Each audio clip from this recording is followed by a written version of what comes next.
It was clear early that Cal wasn't going to tap to the bookies. I don't know how he survived the onslaught of bad judging, but week in and week out, Cal dropped plays. I told him to get busy living or get busy dying. I think I was f***ing high at the time. So he decided to start a goddamn podcast. Tune into the Don't Tap podcast, for God's sakes. They're not going to stop. I'm Gentleman Josh Hill. I'm Aaron Jeffrey. I'm Johnson Jazz Busiest. I'm Mike Malott. I'm Ruffian Style. Tune into the Don't Tap podcast. Don't Tap podcast. Ron Jones. Follow me on Twitter. Hey, I'm UFC President Dana White, and you're in the ring with Callum McGregor. To me, the Lions are the number one rankings out there. Those guys are the ones who really do their homework. Man, that's why saying the rankings are bullshit. from Canada. Got a really high fight IQ. For this fight, I'm telling you, it's a flip of a coin. Levels to the shit.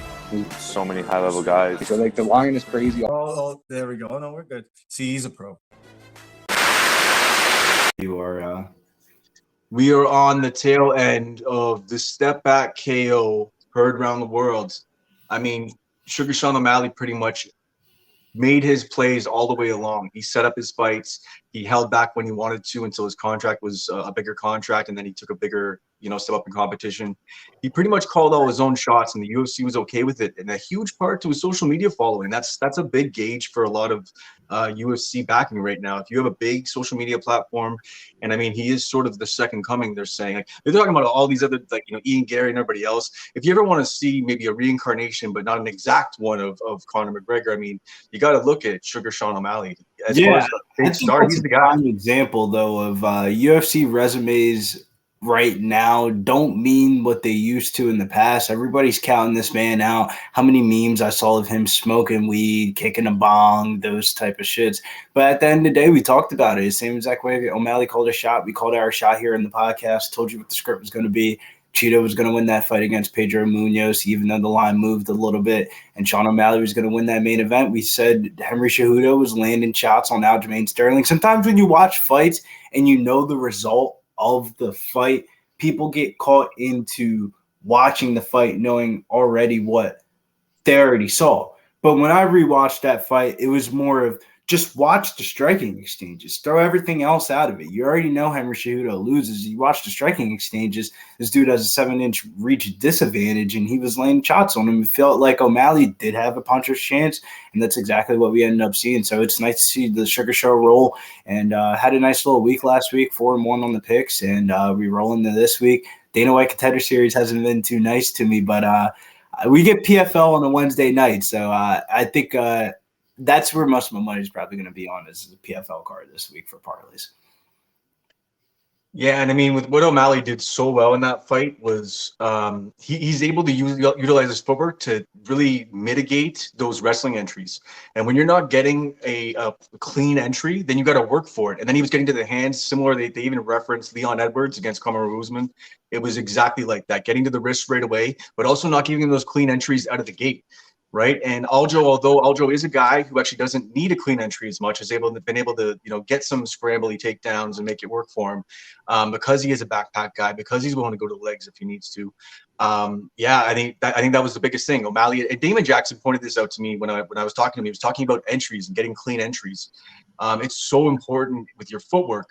And I'm actually going to even talk about that tonight. When you have a Muay Thai base and a guy who plots forward like a Muay Thai fighter, the entries on the takedown are just so much more. But when you have a boxer who utilizes footwork really well and utilize it for defensive wrestling, that's the first line of defense, is your jab and your footwork as well too. And Sean O'Malley just sets up his shot beautifully, an overextension by Aljo, and bam, that's all she wrote. What a knockout. I put Aljo by decision. It was more like an extra add-on play at the end. Although I'm not saying I wasn't backing it, because that is a high percentage play. I did round 5 decision as maybe a late sub and decision. And when we talked about it, if this stays on the feet, in which it did, I was like, oh, it's an O'Malley. That's an O'Malley play. O'Malley's just going to light him up like a Christmas tree. And so he did. So, yeah, it felt a little bit weird. I was just saying all week I felt more confident in the Aljamain Sterling matchup than the Peter Yan matchup. So it feels good. Sometimes you think crazy, and sometimes thinking crazy is where you start painting the picture like Picasso, right? I mean, that dude was a Yes, fucking sir. lunatic. Well, we will parlay that into this week. We have UFC Fight Night, and obviously we are, light one person. Nick is out this week, so we will pick up the slack where Nick is gone. I have actually 2 UFC spots, and I have 2 PFL spots this week. No Dana White Contender Series. As Billy and I were talking in the back room about this, you can watch all the tape you want. You can look at strength of schedules, you can look at stats, but Dana White Contender Series continues to be a volatile ex-girlfriend. For God's sakes, don't go back. So I think we're going to lighten up the load on that. If we really see spots, we'll highlight them 100%. And I think that's the way we're going to do it. We'll not be forced to pick a spot, but let's just, if we see spots as they come, as we're going to see Series City, he's probably going to be juiced up as far as the line goes, but that'll be someone that I'll be talking about, and probably an inside the distance play coming up on week 5. But let's go and take a look at UFC Fight Nights. And usually I do pass off that first play, and I think we're going to probably be on the same side of this because I think we are getting a steal right now, and a lot of people would agree. And although the sharps, or maybe so-called sharps on MMA Twitter, and hopefully you're not on the other side of this, are on the Santos side of this one, but I'm going to go Aaron Blanchfield at -130 at Pinnacle. The line maybe moved a little bit since I put out the last play. I think afternoon it was still -130, but it could have been starting to move now. But man, Blanchfield, this is just a steal as far as I'm concerned. I just think that she has Santos beat everywhere. I think where Santos has shown, and the reason why there's a little bit of extra love on her this week is because of what she did against Shevchenko, but I'll talk about that in a minute. So we have, like I said, Blanchfield -130, Santos coming in at +130. Maybe it's changed up a little bit, but that's roughly where the line is sitting. Blanchfield lands about 6 strikes per minute and absorbs about 3 1/4. For her, she's not striking as predominant. It's more, she has some judo takedowns mixed in with her jiu-jitsu. Both ladies, solid strength of schedule. Blanchfield wins over Andrade, wins over Aldridge and Maverick. Santos wins over Wood, Robertson, an amazing performance against Shevchenko. But this is where I think she's getting all the love. And I was backing Santos in that fight. Like, I was cheering her on as it was going on. A lot of people may say that maybe she did edge that fight. But where Shevchenko has been sort of hesitant and maybe a little bit more of a tactician, as far as striking and game plan and strategy, I think, Blanchfield, who's not going to let Santos off the hook in scrambles, who's not going to let Santos off the hook if she even tries to shoot once. I think that she is violence incarnate. I think she is a devastating woman. She is just scary. So she's going to try to land hammer fists when you try to take her down, or if you're in a scramble, she's going to land elbows. She wants to get you to the ground and just smash your soul, and then if the submission presents itself, it's there. But when she has the advantage on the feet already, and she doesn't have to be worried about the threat of the takedown from Santos, where I think she can scramble and get top position, similar to maybe a Jasmine Jazz at the Vicious situation, I just think that this is a ride spot. And I know that there's love coming in on Santos, and people think maybe a late sub or this is a huge step up in competition. I just think if Blanchfield fought Shevchenko in that same fight at the same time, Blanchfield kicks the shit out of Shevchenko at this point, in my opinion. I think Shevchenko's time is past. I think the skills are all still there. But when you start to question yourself as the young murderers are coming up, that's where that strength of schedule thing that you were talking about last week, I know I sort of shot down a bit, but that's where there is it's shit or get off the pot type thing. Is this person still in it? Is that strength of schedule still valid, or they start to be on the decline? And I think that Blanchfield is the future. She is her, as they've been talking about. So I like Blanchfield here. I think that inside the distance is going to be the play. I think that either she's going to volume her with pressure and eventually back her up against the cage and take her down and submit her, and or club and sub her. So I'm on Blanchfield. I even like the money line and not even getting cute with anything else. The fact that we've already hit it at like -130, even if you get it at -145, -150, I'm in on it.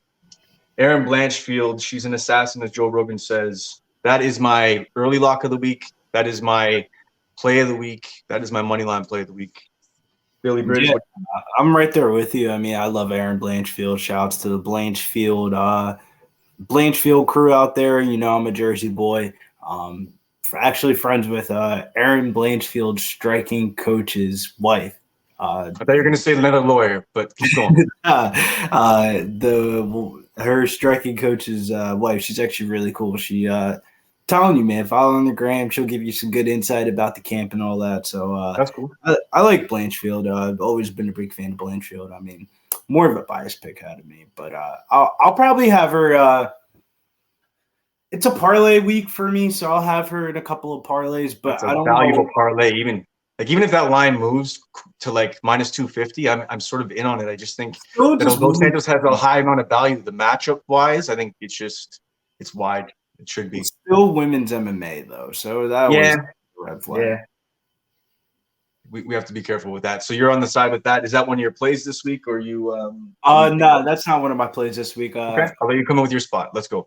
Yeah, top spot for me is I hate to give out a big favorite, but Renoya Nakamura versus Fernie Garcia. Nakamura is probably one of the most impressive Japanese prospects other than Taitora right now that the UFC's came across from. He has one of the most decorated backgrounds for a prospect in his road to the UFC tournament run. I mean, he run all 3 fights by first round finish. His striking's still developing, but he's landed some powerful shots. As he rounds out his game, it's going to be hard to get good price tags on him. But Fernie Garcia, even though still a young prospect himself, he's seen better days, man, on a 2-fight losing streak after getting signed off of the Dana White Contender Series on a 4-fight winning streak. It's just hard to see him stopping the takedowns of Nakamura. Despite him never being finished, I can see him getting submitted here and potentially finding himself in a cut spot in his next fight. I think Renoya Nakamura is probably the top spot on the whole entire card this weekend. I think the UFC has high hopes for him. And granted, it's a minus 800 line, but we'll be able to get in on some props, find some angles. But it's definitely a fighter that if there's one fight that you want to wake up for this weekend, it's going to be him because he's actually a legit contender in this division. I think he knocks him out, man. I think he's going to KO Fernie Garcia.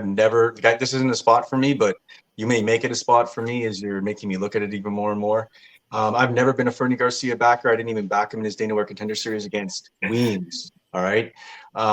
I think that Fernie Garcia is highly overrated. The boxing is decent, but still a little bit sloppy. He's low volume. And as far as his wrestling, sure, he can get some takedowns, but he can't get control time. And on top of that, he gets swept pretty handily and pretty easily because he doesn't ride a proper top game when he is there. So when you now have me looking at a guy who has 2 KOs and a submission while being in the UFC, and then you want to talk to me about the volume, and you talk to me about Nakamura's volume and 8.57 strikes landed per minute, absorbed 3.65 to Fernie Garcia's 2.18. Yeah, landed. But I think the big gap, though, is in the wrestling, man. If you look at we're getting there. We're getting there. I was going to say Nakamura has a huge wrestling gap. 4.76 takedowns landed per fight in his 3 fights. Sure, it's small sample size, but so it's matched with Fernie Garcia's. Garcia, although has a little bit of wrestling prowess, he's landing 0.47 takedowns, and he's not going to go there. He's going to want to try to keep it on the feet. So I just think that Nakamura, with the volume, is going to be able to pressure him, get him up against the cage, take him down, and/or take him down with it.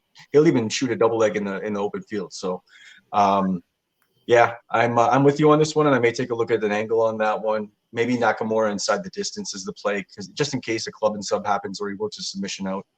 But yeah, I'm with you on the fate of Fernie Garcia and the rise of Nakamura. You never want to just fade somebody, but Nakamura is a real deal, and I think that this is one of his spots for the week. Yeah, Nakamura, I think out of the whole entire card, this is a person that you should circle because he's going to be a legit contender in this division about 4 to 5 years from now. I mean, the UFC has vocalized their opinion on how they want to open up to the Japanese market specifically, and the 2 that are leading the way are going to be Taitora and Nakamura. Okay. Yeah, I like that spot, and I'm glad that you sort of turned me on to it right away. As I'm looking at all the stats, I'm like, okay, okay, this is definitely a spot. I think I felt I wanted to stay off it because it would be a fade of Fernie more than a back of Nakamura, but I am with you, man. I'm going to bring in my spot, and this is going to be a play that everybody that is listening, who has listened to the Don't Tap podcast since the beginning of time, is going to snicker the moment I say it because you're waiting. There's probably bets and odds in the chat on if I'm going to actually make this a play. It's not Josh Hill. It's not Aaron Jeffrey. It's we're going to go with Anthony Smith. And there's reasons that we should make it a big red flag, and I'm going to discuss the red flag on it because there's things I've heard from him that I don't like. But I think that it's being overcomplicated. If you look at Anthony Smith's losses, typically he loses to guys that are a little bit higher volume, guys that stretch him out into striking battles, that they can pepper him with leg kicks, keep him at bay, and have him try to land his big shot, and they just, pick him apart and land. Now, Smith hasn't fared that great since his actual win over Spann. Obviously, he had the knee injury against Ankalaev, and then coming out against Johnny Walker just got starched. Like he held on and he kept chasing him down and trying to find him, but Walker just played a smart game plan, leg kicks all day long, and that is the path. But we're talking about Ryan Spann here. We're talking about a path and strategy and Ryan Spann. And typically, I'm not going to talk shit here, but he has not shown to be a guy that runs with game plan, that runs with a fight IQ in there, right? And the only thing that I have going against Anthony Smith right now is his potential retirement that's scaring me. And that's the thing that's sort of scaring me, the red flag. But this is only 2 fights ago that Anthony Smith fucking mollywopped this dude in the first round, took him down and submitted him. And I don't think it's going to be much different. I think that Spann doesn't have high volume on the feet. I think that, you're going to see Anthony Smith at some point be able to close the distance. He's going to want to take this one down. He's very aware of the leg kicks, right? And all of everything I'm about to say goes out the window if he really is checked out and 1 foot out and ready to retire. No, he is about to retire, though, Cal. I think this is more of a narrative theory fight. If we think back 2 fights ago and stuff like that, he was supposed to get that Jamal Hill matchup. The UFC kind of fucked him over on it. And this is kind of like the UFC saying, like, regardless of what you're going to do with your career, thank you for always being a good product of the promotion. And here's a winnable fight for you. You already beat this guy before. I agree. Here's your win. It's a levels thing. I think that Spann, people are looking at his submission wins and thinking there's a grapple edge there, and there's just not. He's got a guillotine. And guess who else? I have a guillotine. I'm not a fighter. I'm not trained at all, but you can have a guillotine, right? A guillotine is something where you lean on someone's neck, and if you're instinctually go to the choke, you don't need to be a great grappler, but you do need to be a great grappler to hold on to that choke. You do need to be a great grappler to be able to handle Anthony Smith on the ground. There's multiple ways we can look at this fight. I think it does potentially go over. I don't think it's going to be as fast as the last one. You could even look at Spann maybe sort of flushing forward and Anthony sort of biding his time in that first round and maybe even get the over. That's another way you guys might want to look at this. I'm on the Smith side, but I'm trying to present angles.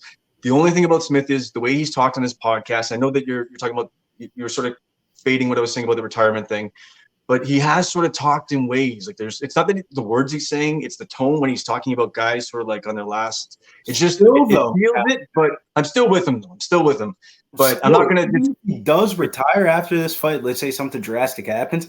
This has to be like the UFC talking in the back room. Like, we got to give him something. Like, fight. This is a winnable fight.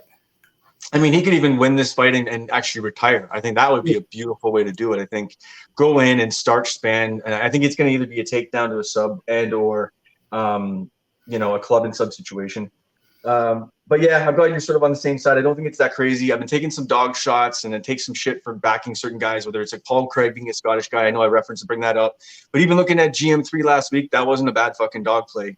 Obviously, you got to cash. No matter what, you got to cash. But when you have plus 230 or plus 240 at one point and GM3 goes to a dicey decision, these are spots that I want to try to exploit. I mean, you take dog shots. If you hit 1 of 3 or 1 of 4, you're laughing. This one's a little bit more of a pick'em at this point. I think you get it considered plus 125 right now over Ryan Spann, who's the minus 120. I just think he's being faded hard because of his last wins, and Spann is just not that guy. He's not Ankalaev, and he's not Walker with fight IQ. Walker ran a fucking smart game plan. We can't even argue with what Walker did in that fight. Normally he's crazy round 1 or bust, and he went in and ran those leg kicks and went with it. So SVG coming through with that one. But I'm going to go Anthony Smith plus 125. I may find my way to a sub prop as well too, and or an inside the distance, but I may not get cute with it. I may just keep simple this week. Plus 125, I'm good with it. Anthony Smith, that's my dog of the week. I don't blame you. My dog of the week here is my second spot, ironically, too, is Chitty Bang Bang here. Never been biased on Michelle Jacek. I feel like this line has a little bit of recency bias baked into it. Chitty had back-to-back tough matchups, and I don't blame him. He should be the dog here. He shouldn't be the dog here in this spot, I should say. He has more ways to win this fight. I think his striking is levels above Jacek, and while he's usually losing to like wrestlers, I see Chitty winning this fight by unanimous decision. He seems like the more marketable fighter, long time for the UFC here. This is a good opportunity for him to get a win overseas. His brother, a high kick boxer. This is a very good market spot for Chitty to get back in the win margin overseas over there in Singapore. And I also one spot that I'm also looking at, I'll combine the two, is I'm looking at Tafa. Tafa's fought over there a couple of times against Parker Porter. One fight I got to research a little bit more, but don't be surprised if I throw out a little Tafa rounds 1 or 2. Little 1-2 punch.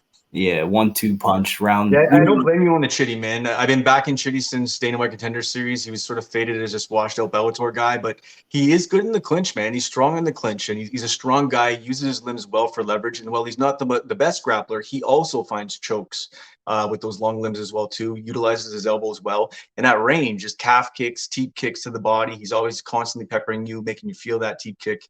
And he's got his head kicks out. He's got all his kicks lined up. It's high level kickboxer. Him and his brother Anthony. So yeah, man, I'm with you on that. It was a spot that I was thinking about. I had a feeling you and Nick might bring both those spots to the table this week. So I wanted to try to diversify it a little bit and be the, the typical homer bias guy.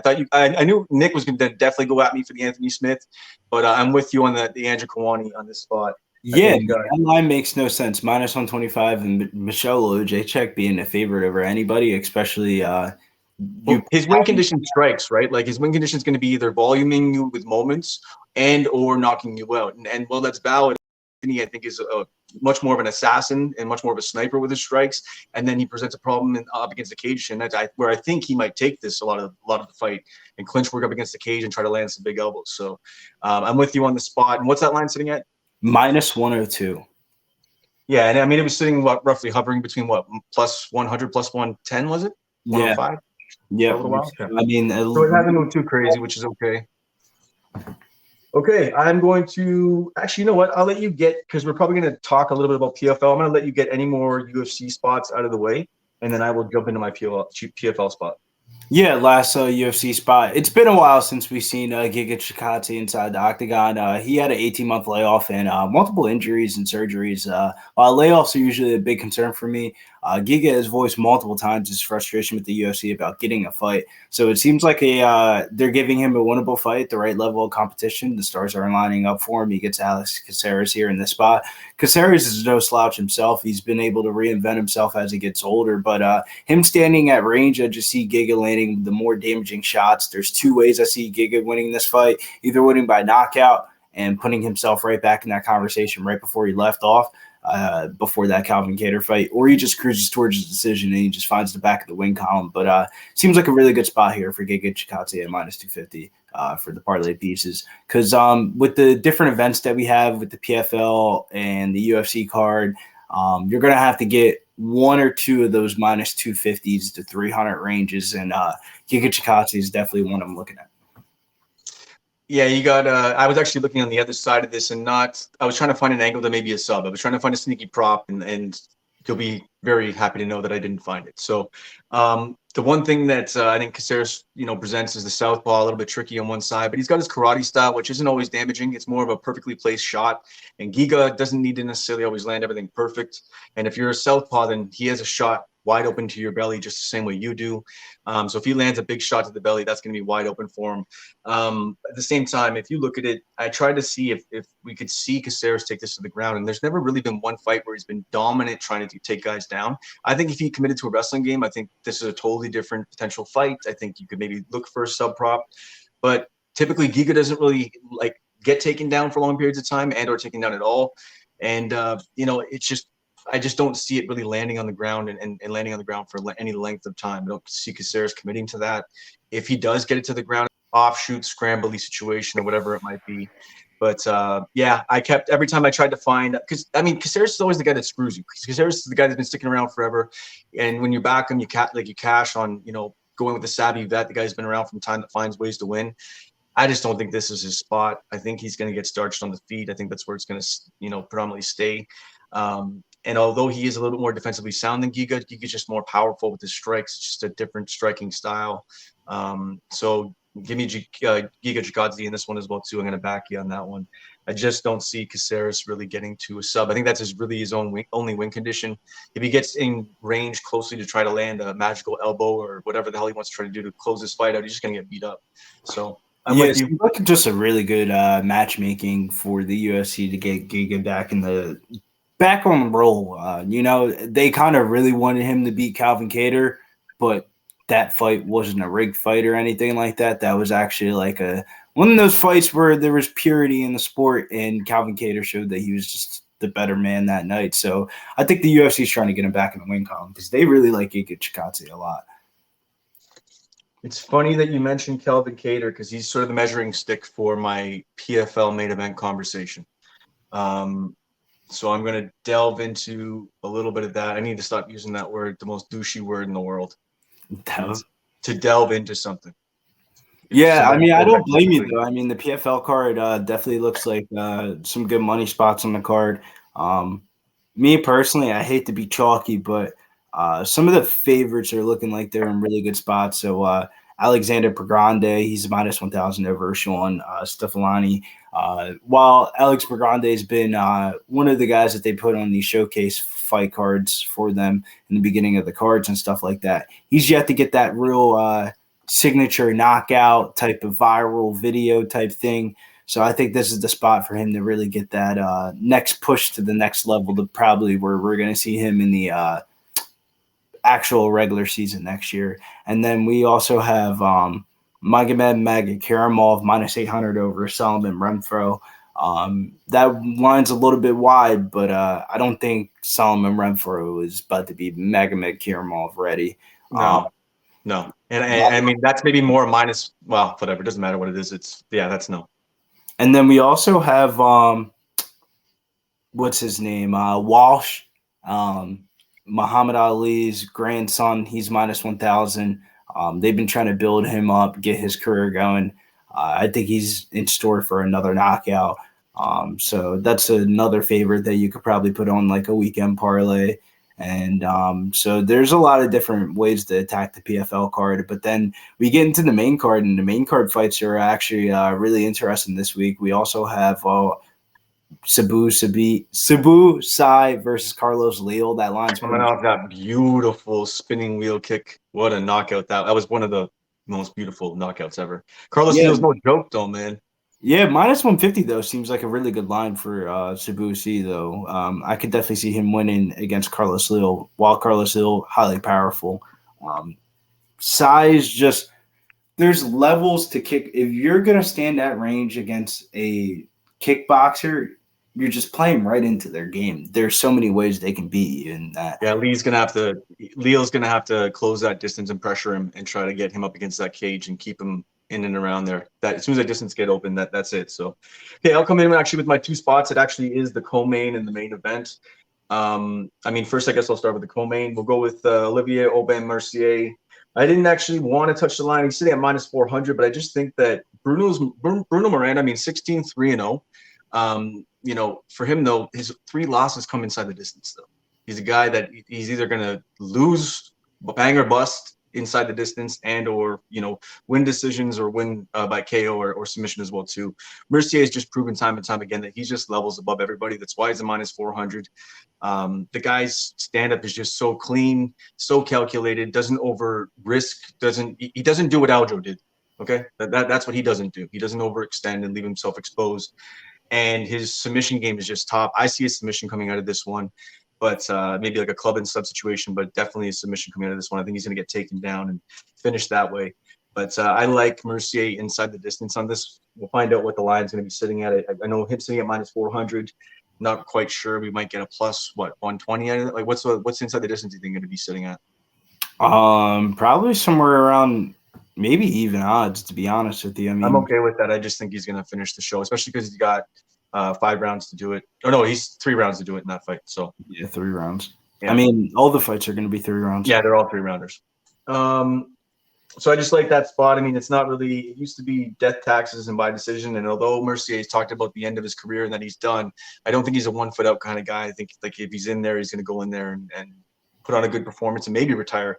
Did you hear about that? Mercier talking about maybe not even make it to the end of the season? No, I didn't hear that. Yeah, look it up after.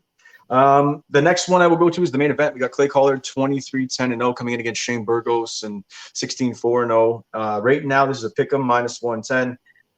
We have Clay Collard, high volume striker, matched by Shane Burgos, who's also in striking battles has been very high volume as well too. The only difference is we have Clay Collard with clean boxing and just the man just lands, works the body so well.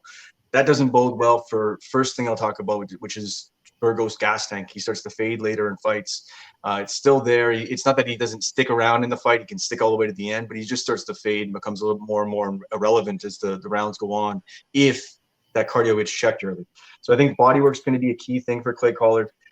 His pressure and his pace is going to be another problem for Shane Burgos as well too. I just think that third round decision is screaming at me right now, and I'm on the Collard side of this. I just think that his boxing, it doesn't create enough openings, and he makes you pay when you're trying to shoot in for a takedown, which I don't even think Burgos will actually even go to his takedowns as much. I don't know if he's going to. Like I don't know, Cal.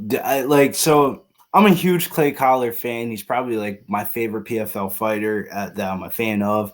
It's just, I always ask myself before I cap a fight, how did we get here type thing. Shane Burgos was supposed to finish the Japanese little kid, and he didn't finish him at all. And then we also had the other fight that ended up going towards decision with the dude being the godson, Natan Schultz. That fight got ruled a no contest. And Shane Burgos, the dude that is the highest paid person on the PFL's bankroll this year, magically goes from being outside the playoffs, inside the playoffs, main eventing in his hometown in front of his. This is what the PFL signed him for: is to fight in Madison Square Garden, is to showcase the card. I mean, it's just it feels like. I think he's lost to Madison Square Garden before too, though. I guess it's the PFL is different. They're maybe trying to boost him up. He fought Charles Jourdain out there in New York. And I think before that he had fought too. No, I'm with it. I see the potential and narrative, how they do want to push Burgos as a name. I just think it's fallen flat. And I just don't think they want that. Not that they don't want Clay Collard to win. It's just Clay Collard's a perfect. It's a good match. He's a good dance partner. What he is a good dance partner to create a highlight reel main event that could go to the decision. It could be the split decision, which is what Collard typically does. I get that, but I feel the same way I did. We're both kind of fumbling through this. I think back to the decision thing because I like the time props. I think that's my angle. Yeah, well, that's another way to it, right? So I'm looking at Collard money line, Collard third round decision, and then if you don't want to pick a side on this, I think it is going to go to the over. I think it goes to decision. I just think it's going to be Collard's fight. I think if this is a matchup thing, I think he could even drop around. But I just think he's going to land higher volume. He's going to put pace and pressure on. I think he's going to have the third round and take that third round away. You're probably going to see them split up the first two rounds.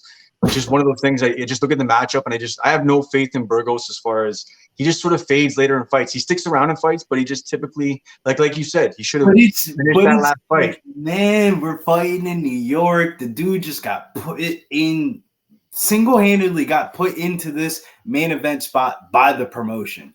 Maybe there's something to it because Brandon Barrett didn't win all three rounds, yet he did. So, 30-27 happened, and that's what happened in that Barrett situation. So, the PFL is supposed to be sold on the purity of the standings and stuff like that. And they said, fuck these standings, fuck the numbers, and we're putting Shane Burgos main event Madison Square Garden. Just if you look at it like this, who is the cleaner striking? Let's go piece by piece. Who is the cleaner striking, do you think? Clay Collard. 100%. Who has bigger moments at times with power? And not volume, because Collard will land like 2 or 3 big shots on you and have sort of a moment. You'll have Burgos who maybe lands a big shot. So I'm waiting on a bigger shot, which has lesser percentage to hit, chance to hit, versus 3 or 4 impactful shots. So that's the one thing. And then follow me for a minute. Does Burgos take him down? No. Wait, go back to the striking though. Collard's a better striker, but Shane Burgos is definitely 10 times faster than Clay Collard. What's that? Shane Burgos is definitely 10 times faster than Clay Collard. Yeah. If they like I'm talking about a sprint 40 speed or hand speed type thing, Clay Collard is definitely not faster than Shane Burgos. So I think Shane Burgos could make up for some of the striking difference with the speed. He's definitely I know he's faster than Clay Collard. Well, they're both volume guys, right? So it's going to be that's why it's potentially going to be fight of the night, because if you look at both of them, they both have high volume in most of their fights that go the distance. I just think we're going to have, if you're going to have a striking battle and you have a guy who's a pro boxer, and then you have Shane Burgos who's just not, he looked like flat in multiple fights. That doesn't count, though. That doesn't count. Clay Collard's pro boxing career is a result of him trying to make money during COVID.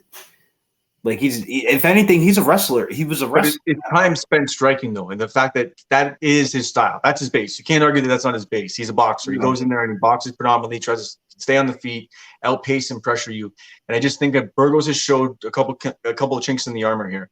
And if we look at cardio, I mean, we looked at even I know I'm back to last week. It was the missed spots again, because you could be right. This could be a Burgos narrative situation that leads towards a decision. We have a GM3 who's being faded because he gets chinny versus a guy who typically, in Petrosky, who gasses like a motherfucker in fights. And that actually almost played out that way. Now, it didn't, but that still reared its ugly head. So it's like when you look at these matchups and you look at cardio, people say don't fade cardio 1 week. And I got to call you out too. I've done it as well too, week by week. But cardio is a thing with Burgos. If it's a 3-round fight, that gives him a little bit of an edge that way to fade him, get away from that cardio narrative. But hometown, we saw it in the Charles Jourdain fight when he fought in front of his hometown, a fight that he was looking like he was going to gas out. He turned up in the 3rd round because he heard the crowd going for him. I mean, I just don't know, man. This just doesn't seem like a let's jump in front of Shane Burgos, famed Shane Burgos, another PFL bad signing. It doesn't seem like that. I get it. It's a pick'em. There's no point in sticking your neck out on a pick'em that way. I guess I'm just seeing something in the edge. Maybe I'm fading Burgos too hard. But I get what you're saying. From a gambling standpoint, if you're looking at pick'em situations, it might even be a live situation to look. I don't even know if you can get live for PFL depending on what they do. But I would actually line Shane Burgos probably like a -135, -140 in this spot. Yeah, I don't know, man. I think he's overrated. I think he's overrated as well. It's just like, man. I think he's being like. I get your idea of the spot and it being sort of his stage right now, and I think that's a problem with some guys like this. They get overinflated on value and price because they're being like, it's like you're giving me advertising. You're trumping them up. So I don't know, man, because those storylines don't always play out the way the promotion wants. I agree. The Sean O'Malley doesn't happen every weekend. But right? We don't get rid of Aljo every weekend. Most want Shane Burgos to win this fight. Like they couldn't be any more evident than saying we want Shane Burgos to win, and that's the reason why I just can't get to the betting window. I get it, but it creates a good conversation, and you are 100% right. That is, it seems like it is valuable at this point with the judging that goes on. There's some judges that I swear to God they literally judge based on what they think the promotion wants. I mean, that Sabatello fight in Bellator was a great example with Stotts. Just thinking about I get it. Now, if you want to hit another angle on this, because this is how I personally look at it. If Clay Collard's going to win this fight, he's going to knock out Shane Burgos probably. Well, that's why I was going like 3rd round decision. I think it'll be late. I don't think it'll be early because he does go to decision a lot, but I could see him voluming him, just pacing him out, and eventually he's gassing and just lands some big shots in the chin. But I could also see a squeaky fucking decision, which sort of leans your way to maybe leaving it a stay off or running a split decision play. I mean, that's maybe a way to look at a prop because these guys high volume 3 rounds could go to split decision 100%. I think this is going to be an over 2.5 spot for me. Yeah, and you know what? I could end up tailoring back, but I'm going to pick Collard as my pick. But as I'm rooting for Clay, though. I'm rooting for my man Cassius Clay. That's my guy. One of my favorites. Yeah, my thing too is he's been on the wrong side of a couple decisions recently, and I think if it goes to the judges, like I know that we're leaning Burgos, but how many times do you get fucked? I don't blame you. From like a betting standpoint, that was something I was thinking about too. I've bet Clay Collard in every one of his fights this season, so he's been a cash cow for me in the year 2023. So I don't blame you, man. I don't blame you. If I it's just like. Man, it's just like one of those ones where like I would have to stomach knowing like if I'm betting Clay Collard in this fight, even if he loses, I'm still up money on him for the year. So regardless of the result is, it wouldn't really make a difference to me. Like, granted, I would love the money in my bank account, but like he's put a lot of money in my bank account to start off this year, bro. I really can't complain. I'm glad you were able to run the contrast with it, though, because although it's such a close spot, and if I were to come in so hard thinking that I know exactly what's going to happen in that fight, I'm an asshole. The fact that you come on the other side of it a little bit and give me the contrast so we can at least talk it out and get that fight out there. So I'm fully with it. I'm going to recap my spots quick unless you want to throw any more PFL spots out there and or Dana White Contender Series you might be looking at. Quickly skim over the Dana White Contender Series since it's only a 4-fight card. First fight, Luis Polito versus Robbie Ring. This is a fight that we're talking about a little bit. I was saying I kind of lean towards the Robbie Ring side when it's the striker versus grappler matchup. I usually lean towards the grappler. It's just I have to do a little bit more research about his life for a little bit, because there's a huge red flags of like the game that he's training at is the Ring Combat Sports, and it's ran by his mom and his dad. His dad has given him he's a black belt in jiu-jitsu, but his dad's given him the black belt. He went from a purple belt to a black belt in like about a year and a half worth of time, which like usually like it takes a long time to get a black belt. But I mean, depending on who your practitioner person that's giving out the belt. So, I mean, there's a couple of red flags, but then you look on the other side for Polijo. I mean, while he's he likes to be the hammer, but he can't be the nail. Like his striking defense is horrible, even though he does land some good strikes, and his takedown defense is non-existent. So it's like, could Robbie Ring get him down to the ground and submit him? That's how I think the fight plays out. But if it hits to the third round in the decision, I couldn't tell you who's going to win. So that's the reason why I got to look into that one a little bit more. And we tailored back in the Dana White Contender Series picks this week. It's a volatile game. Although you might be on some spots and they may land, there is an element to that where it's all or nothing. People go in there, they want to impress Dana, they want to finish fights. This is something you don't see in every fight. People don't strategically fight fights like this all the time. They go in with a different element to them. When there's someone that like El Sawadi who's going to come in with better will and just push the pace and go all in and no make or break, that's it. You can't really always, like, unless you see that regularly from someone, you can't really cap that. How do you cap that? And that's why Dana White Contender Series is so hard to cap. I think there's just an element of will and that all or nothing approach, and who like you're in the lights like that fucking arena. I mean, an empty gymnasium, I should say, not arena, because the Apex is small, and you have your fucking boss, matchmaker, and the other dude all sitting there cage side with the fucking judges right there.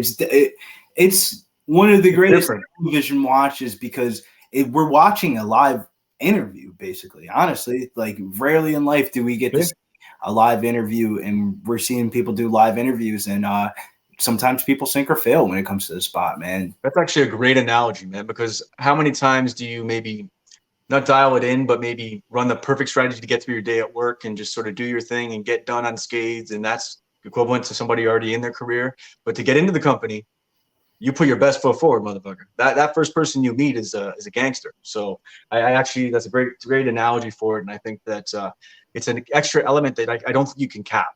I think you're going to get caught when you think that the chalk favorite is going to win always. It's going to happen at times. The easiest is close your eyes and think at night, like before you bet the fight, if Dana White's standing there at the end of the episode, who has the highest prospect longevity in the UFC? Because, I mean, we saw in week one, Boras ended up beating the Titan FC dude that was Alexander Pantoja's training partner or whatever. But when you really close your eyes and think about it, like,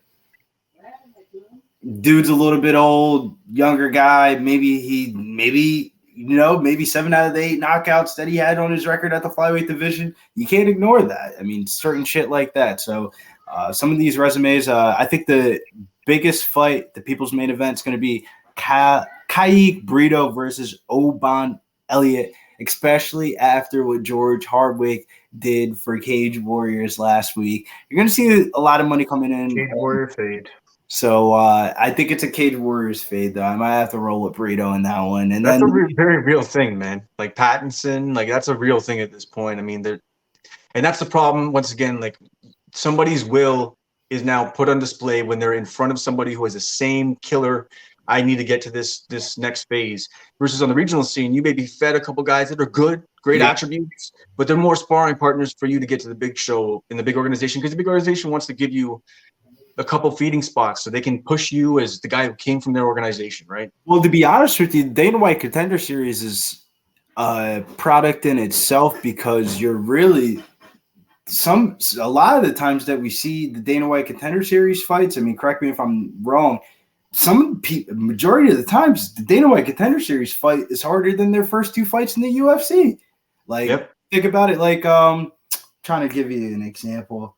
Caio Borrello for example. Kyle Barella fought Aaron fucking Jeffries on the Yeah. Dana White Contender Series and then fought like 3 consecutive bumps. It was built up after that. So he's it's pretty much really, he's handled everybody since then as well too. So shout out to Aaron Jeffrey, who went in and handled Dalton Rosta, which was pretty awesome in his last fight. So everybody, that was the underdog to hit in that Bellator card, man. God damn it. Yeah, man. But that's what I mean, though. The Dana White Contender Series always good spots to make money. I think the main event this week is definitely an under spot. Arenal versus Zachary Reese. And then the female fight was interesting because Kutsin trains with Chimaev and all of them. But Verbeek has the one element in women's MMA that you always got to account for is crazy striking ability. Like one of her Invicta knockouts is her doing a flying knee across the cage and knocking a bitch out. And she's a boxer too. So, I mean, interesting. Sometimes you watch people strike, though, it doesn't really matter because then once the fight starts and you shoot a blast double leg up against the cage. That was the one fight I was thinking about looking at, just for the fact that, I didn't really get a chance to tape any of the fights this week on Dana White Contender Series, and I may want to dig into the women's MMA one because maybe find a better edge there. So definitely take a look at that. Yeah, I think there's some. I think there's a low volume Dana White Contender Series spot card. I'm probably just only gonna go with Robbie Ring and that's it. But more PFL. Who's ever younger on the card is going to who's ever younger in that fight is going to win based on the child yelling. It's like that dog barking, the dog wins. Yeah, child yell. The younger person. We're gonna go with youth in that pick. I'm going with Robbie Ring probably at -150. Okay, I'll bring my spots in. We got Blanchfield -130. I think she's going to potentially finish Santos, but I could see a decision as well too. But I'm going to take Blanchfield at money line. No need to get cute with that. -130. Anthony Smith, my dog of the week, at +125. I think I may look at some subs, but I may just stick to the money line again. I may keep nice and simple this week. +125, and may get more love on Span later in the week and get a double down on Anthony Smith. That's where you may see me dig in a little bit more. You've talked to me about the double downs, so in times where it makes sense, it makes sense. Also looking at the Oban Mercier fights, I think he's going to win inside the distance. I think that Miranda's loss condition is inside the distance. He's a Muay Thai fighter who leaves himself open, plots forward. He's going to get taken down. He leaves openings quite a bit, and I think that Mercier is going to capitalize. Finish him via TKO on the ground and or submission. So we're going to go Oban Mercier when the line comes out inside the distance. And then although it was disputed a little bit and we did talk it out and I like the contrast on it, I just think that Clay Collard's going to have the bigger moments and the higher volume in potentially a late finish in the third round and or decision over Shane Burgos. But I get the idea that it's supposed to be a Burgos spot. They bring him back into the playoffs. They keep trying to force feed us Shane Burgos in the PFL when they have all these other things that they could be force feeding us. Don't know why, but let's keep going. We'll see if Shane Burgos can do it this week. If he mixes in the wrestling, I think, and does it tactfully, so he's not wearing on his gas tank too much, I think he definitely has a shot to actually win a pretty handled decision. I just don't think he's going to do it. I think he's going to have a striking affair. We may have fight of the week for all organizations. This may be one of the fights of the week. So those are my spots on the week. If you want to just recap your spots quickly, and then we'll say goodbye. Yeah, you guys know how I roll over here. I always try to pick the winners. We worry about the price tags and the game planning or strategy for betting later. 3 winners this week are going to be Renoya Nakamura versus Fernie Garcia. Like him to win in that spot. Usually don't like talking about -800s on the podcast, but good parlay piece. That'll be my tail of the week. Yeah, there's a lot of different ways we're going to attack that fight. Next fight, Chidi Njoku versus Michelle Olajaychek. Like Njokuani there on the money line at -102. And then the last spot of the week, looking to throw this in a parlay piece as well. Giga Chikadze over Alex Caceres. Finally get Giga Chikadze off of an 18-month layoff back inside the cage. Like him at -250. All right, man. We got our spots out there, and we are going to finish the podcast. Unlike Ian Gary, who couldn't finish a one-leg opponent, but that's okay because the man he's going to be circling in your gravitation real soon is Mr. Mike Malott, and I'll be a homer for him. I don't give a shit. Huge fan of the guy. That is the guy coming out of Canada that is going to shut that Irishman up. I just really see it. Put out a little video. Fight IQ is how you go in with strategy to finish fights, not just standing at distance. Although it's Like, you know, it's great. He's got good striking, but someone's going to exploit him in time if he continues just running that game plan and not finishing fights. You're giving guys openings to get back in the fight, and someone's going to exploit it and catch him. I just think Mike Malott, I hope it lines up. I just really hope it does because I'd love to see that fight. But for Billy Briz of Pub Sports Radio, I'm Callum McGregor of the Don't Tap Podcast. Tune into the Don't Tap Podcast. Tune into the Don't Tap Palmgrass. That's the president. Tune into the Don't Tap Podcast. One guy talks too much and the other mispronounces more names than Joe Biden during the State of the Union. I tried to listen from my ice bath, but just stopped. Tune into the Don't Tap Podcast, for God's sakes. These guys need all the help they can get.